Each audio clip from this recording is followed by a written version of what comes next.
WordPress টিউটোরিয়ালের এই পর্বে আমরা দেখব একটি ওয়ার্ডপ্রেস ওয়েবসাইট একটি সার্ভার থেকে অন্য আরেকটি সার্ভারে ট্রান্সফার করার পর সেখানে ইমেল অ্যাড্রেস অর্থাৎ যেটা অ্যাডমিনের ইমেল সেটি কিভাবে চেঞ্জ করা যায়।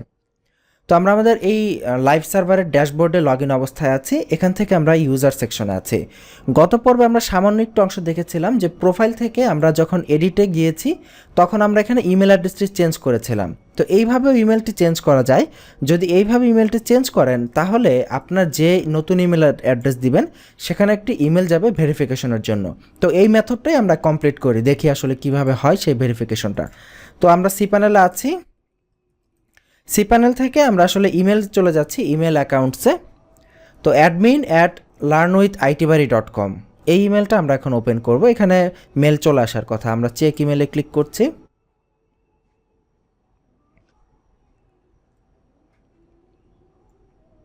এখান থেকে আমরা রাউন্ড কিউব বা হর্ডে ইউজ করছি। আমরা ধরেন রাউন্ড কিউব দিয়েই লগ ইন করছি। দেখুন এই যে আমাদের এটা ভেরিফাই করার জন্য এখানে একটি ইমেল চলে এসেছে। আমরা এখানে ক্লিক করে এটাকে ডাবল ক্লিক করে ওপেন করে জাস্ট এই লিঙ্কে যদি ক্লিক করি তাহলে আমাদের যে ইমেলটি নতুন আমরা ইনপুট দিয়েছিলাম সেই ইমেলটি ভেরিফাই হবে। তো আমরা লিঙ্কে ক্লিক করেছি, সরাসরি আমাদের ড্যাশবোর্ডে চলে এসেছে। তো এবার আসলে দেখি আমাদের ইমেলটা এক্স্যাক্টলি চেঞ্জ হয়েছে কিনা। ইওর প্রোফাইল সেকশনে আছে, এখানে দেখুন এই যে আমাদের ইমেলটা আগে ছিল admin@itbari.com, সেটি এখন চেঞ্জ হয়ে admin@learnwithitbari.com। এখানে একটি বিষয়, আমরা কিন্তু আমাদের কাস্টম ইমেল অ্যাড্রেস দিয়ে এই বিষয়গুলো আপনাদেরকে দেখাচ্ছি। আপনারা যদি চান এখানে কোনো জিমেইল অ্যাকাউন্ট বা ইয়াহু মেইল অ্যাকাউন্ট যে কোনো কিছু এখানে ব্যবহার করতে পারবেন। এরপরে আমরা যদি চাই এই প্রোফাইলের নিকনেমটাকে চেঞ্জ করবো, এখানে দেখুন নিকনেম অ্যাডমিন দেওয়া আছে, অর্থাৎ যেটা ইউজার নেম ছিল সেই ইউজার নেমটাই দেওয়া আছে। এখানে দেখুন ইউজার নেম কিন্তু আপনি একবার দিয়ে ফেললে সেটা কিন্তু ওয়ার্ডপ্রেসের ভেতর থেকে চেঞ্জ করতে পারবেন না। ইউজার নেম চেঞ্জ করতে গেলে ডাটাবেস এডিট করতে হবে। তবে আমাদের সাজেশন হচ্ছে নো, এটা না করাটাই বেটার। ইউজার নেম যেটা দিয়ে আপনি প্রথমবার ওয়ার্ডপ্রেস খুলবেন সেই ইউজার নেমটাই রাখেন। যদি প্রয়োজন হয় নতুন একটা ইউজার ক্রিয়েট করে নেন, সেটা আমরা দেখব। তো ধরেন এখানে আরেকটি বিষয় দেখি না, এই যে অ্যাডমিন লেখা আছে, যদিও আমার ইউজার নেম অ্যাডমিন কিন্তু আমি অ্যাডমিন নামটা এখানে শো করাতে চাই না। সেই ক্ষেত্রে যদি করতে চাই আমরা এখানে আমার নামটা দিয়ে দিচ্ছি আব্দুল কাদের। যখন আপনি এভাবে দিবেন তখন ডিসপ্লে নেম পাবলিকলি অ্যাজ এই অপশনে গেলে দেখবেন আপনার নাম এখানে দেখতে পাবেন, এইভাবে চলে আসবে। তো আমরা আব্দুল কাদের দিয়ে যদি এবার আপডেট প্রোফাইলে দেই তাহলে আপনার ইউজার নেম অ্যাডমিন ঠিকই থাকবে, কিন্তু এটা প্রদর্শিত হবে আব্দুল কাদের নাম দিয়ে। এখন আমরা এই একটা মেথড দেখলাম যে প্রোফাইল সেকশন থেকে ইমেল অ্যাড্রেস চেঞ্জ করে ফেলার। আরেকটি মেথড আছে, সেটি হচ্ছে নতুন একটি ইউজার অ্যাড করে আগের ইউজারটাকে রিমুভ করে ফেলা। যেমন এখানে আমরা যদি নতুন একটি ইউজার এখান থেকে অ্যাড করি অ্যাড নিউ দিয়ে, ধরেন এখন তো আমাদের ইমেলটা অলরেডি চেঞ্জ হয়ে গেছে, তাই না? তো এখন তো আমাদের সে আবার আগের ইমেলটা দিতে হবে, কারণ এখন নতুন ইমেল হিসেবে অ্যাক্টিভেট আছে admin@learnwithitbari.com। ধরেন এটাকে আমি চেঞ্জ করবো, ধরেন এখানে আমি দিলাম ইনফো অ্যাডমিন, এই নামে একটি ইউজার নেম দিলাম ইনফো অ্যাডমিন। ইমেল অ্যাড্রেস কি দিলাম আমরা admin@learnwithitbari.com, এটা না দিয়ে info@learnwithitbari.com এইটা দিয়ে আমরা লগ ইন করছি। এখানে দিচ্ছি ইনফো আইটিবারি, ফার্স্ট নেম লাস্ট নেম এইভাবে দিলাম। ওয়েবসাইট দিলাম না, এখানে শো পাসওয়ার্ড আছে, এখানে আমরা পাসওয়ার্ডের ঘরে অ্যাডমিন বা এখানে ধরেন আইটিবারি 1234 এই পাসওয়ার্ডটি দিলাম। কনফার্ম উইক পাসওয়ার্ড, ইউজারকে আপনি কি নোটিফিকেশন পাঠাতে চান কিনা যে নতুন একটি অ্যাকাউন্ট ক্রিয়েট করা হচ্ছে, ওকে।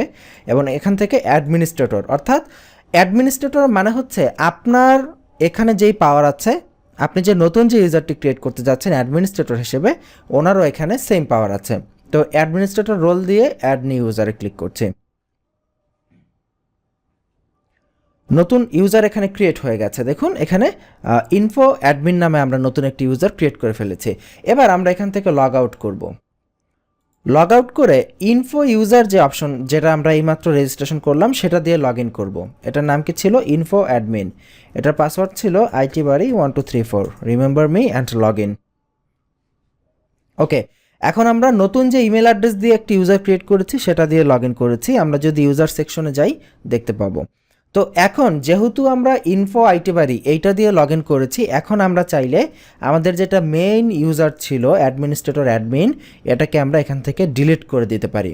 যেহেতু আমাদের দুইটা অ্যাকাউন্টই অ্যাডমিনিস্ট্রেটর হিসেবে আছে, আমরা চাইলে প্রথমটাকে খুব সহজেই রিমুভ করে দিতে পারি। সিম্পলি এখানে আমরা ডিলিটে ক্লিক করব। অ্যাডমিনটাকে ডিলেটে ক্লিক করে ডিলেট অল কন্টেন্ট, যদি আমরা ডিলেট অল কন্টেন্ট দেই তাহলে এই অ্যাডমিনের যত কিছু ছিল এই ওয়েবসাইটে, যেমন যদি কোনো পোস্ট এই অ্যাডমিন ক্রিয়েট করে থাকে সেই পোস্টগুলো এখান থেকে রিমুভ হয়ে যাবে।